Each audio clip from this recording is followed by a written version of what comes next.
Anda masih bersama kami di iNews Siang. Pemirsa, petugas gabungan Dinas Sosial, Satpol PP dan juga Polisi Kota Medan mengamankan puluhan gelandangan dan pengemis yang beroperasi di sejumlah jalan. Mereka ditangkap karena dinilai mengganggu ketertiban.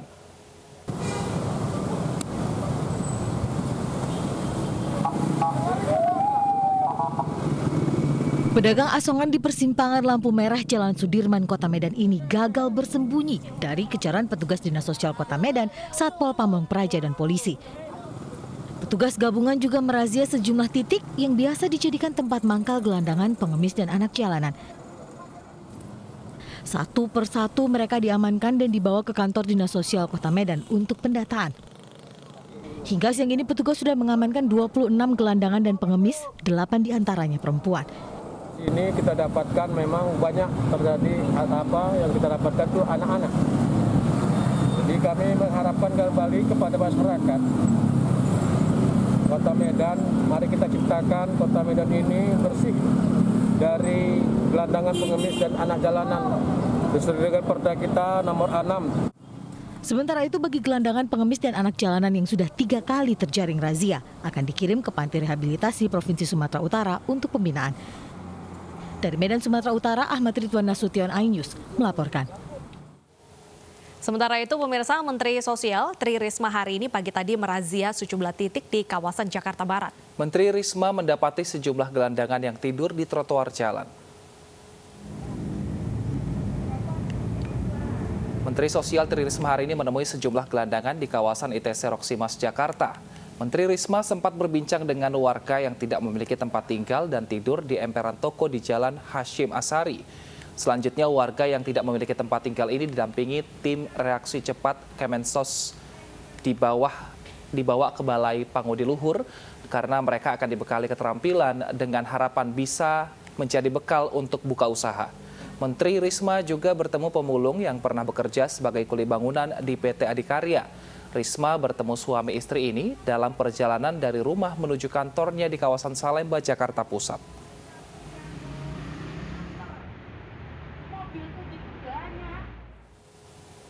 Pemirsa, Kejaksaan Negeri Pematang Siantar menilai tidak cukup bukti untuk menuntut 4 tenaga kesehatan yang memandikan jenazah lawan jenis. Berdasarkan hal tersebut, kasus penistaan agama pun dihentikan.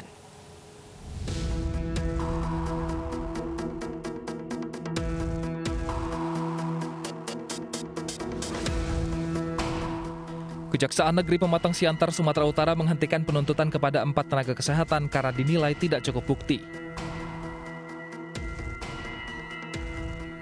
Mereka dituntut menistakan agama karena memandikan jenazah seorang wanita yang meninggal karena COVID-19 di RSU Jasemen Saragih, Pematang Siantar. Menetapkan 1. Menghentikan penuntutan perkara pidana atas nama terdakwa Dedi Agus Afrianto dan kawan-kawan karena tidak terdapat cukup bukti. Kami ulangi, tidak terdapat cukup bukti. Kedua, surat ketetapan ini dapat dicabut kembali apabila di kemudian hari terdapat alasan baru yang diperoleh penuntut umum. Kedua, ada putusan pra-peradilan atau telah mendapat putusan akhir dari pengadilan tinggi yang menyatakan penghentian penuntutan tidak sah. Ketiga, turunan dari surat ketetapan ini diberikan kepada yang bersangkutan, keluarga, ahli waris untuk dapat dipergunakan sebagaimana mestinya. Kasus ini sempat menghebohkan di bulan September 2020 lalu dan membuat keluarga serta ratusan ulama di Pematang Siantar protes. Sesuai dengan Fatwa MUI nomor 18 tahun 2020 tentang pedoman pengurusan jenazah muslim yang terinfeksi COVID-19, jenazah bisa dimandikan tanpa harus dibuka pakaiannya. Petugas yang memandikan harus berjenis kelamin sama dengan jenazah pasien. Jika tidak ada petugas yang berjenis kelamin sama, maka dimandikan oleh petugas yang ada dengan syarat jenazah tetap mengenakan pakaian atau ditayamunkan.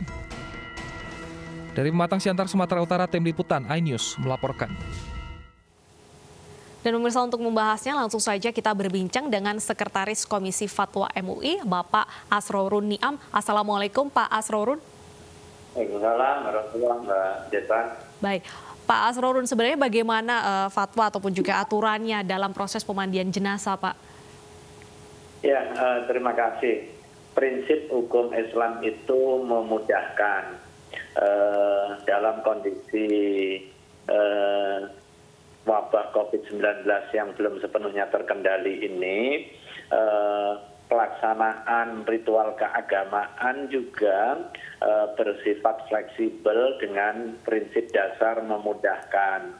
Karenanya ketika ada jenazah muslim atau muslimah yang menjadi korban COVID-19, di satu sisi dia sebagai syahid akhirat, artinya dia diampuni dosanya oleh Allah Subhanahu wa taala, tetapi hak-hak jenazahnya tetap harus dipenuhi sebagai kewajiban kita yang hidup dengan prinsip fardu kifayah. Ada 4 kewajiban, mulai dari memandikan, kemudian mengkafani, mensolatkan, hingga menguburkannya.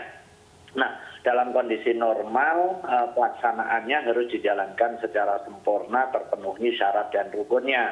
Baik. Akan tetapi, karena situasinya abnormal, ada kekhawatiran terjadinya penularan, kemudian penanganannya yang tidak dalam situasi normal juga, maka Majelis Ulama Indonesia secara khusus melakukan pembahasan aspek syar'inya hingga diterbitkanlah fatwa nomor 18 tahun 2020 tentang tajhizul janaiz bagi muslim yang terinfeksi COVID-19. Di situ dijelaskan ada beberapa langkah ya.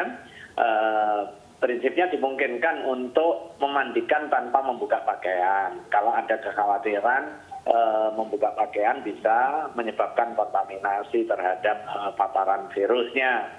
Kemudian petugas yang memandikan dalam kondisi normal harus berjenis kelamin sama. Nah, ini semata untuk kepentingan menjaga hal-hal yang tidak diinginkan dari melihat aurat jenazah misalnya ya. Tetapi dalam kondisi tidak ada yang satu jenis kelamin, itu prinsipnya sih dimungkinkan sepanjang itu tidak terbuka ya, tetap dengan menggunakan pakaian yang ada. Baik. Atau jika tidak ada, nggak usah juga dipaksakan gitu kan memandikan, atau misalnya ada kesulitan berdasarkan informasi yang ahli yang memiliki kredibilitas, ini kalau dimandikan potensial menyebabkan paparan penyakit misalnya, itu hak ibadahnya tetap dipenuhi, tetapi tidak harus dimandikan. Misalnya dengan cara ditayamumkan. Atau kesulitan mencari air misalnya, maka bisa diganti dengan cara tayamum. Baik. Saya kira itu prinsip-prinsip yang memudahkan ya. Baik, Pak Asrorun, berarti tidak bisa dikatakan penistaan agama jika kasusnya seperti yang terjadi ini adalah dimandikan oleh lawan jenis dan juga karena sakit COVID. Ya. Tapi kalau di luar sakit COVID, Pak? Betul. Kalau kasus di Pematang Siantar itu, saya kira harus didudukkan secara proporsional.